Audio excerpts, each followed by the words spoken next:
ଆଜିର ସାଙ୍ଗମାନେ ରବିବାରେ କଦଳୀ ପତ୍ରରେ ଖାଇବା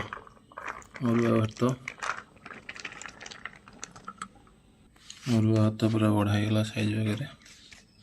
ସାଧାରେ ହେଇଛି ମଟର ତରକାରୀ ଅରୁଆ ଭାତକୁ, ତା ସାଙ୍ଗକୁ ରହିଲା ଆମର ଖଟା, ଟମାଟୋ ଖଟା, ଆହୁରି ଆଳୁ ଆଉ ଭଣ୍ଡା କଦଳୀ ଭଜା।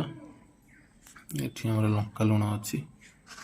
ଆଉ ସାଧାରେ ତ ମିକ୍ସଚର ଦୁଇଟା ଅଛି, ମୋଟ ମିକ୍ସଚର। ଏବେ ଖାଇବା ଆରମ୍ଭ କରିବା। ହାଇ ସାଙ୍ଗମାନେ, ଏଥର ଷ୍ଟାର୍ଟ କରିବା ଖାଇବା।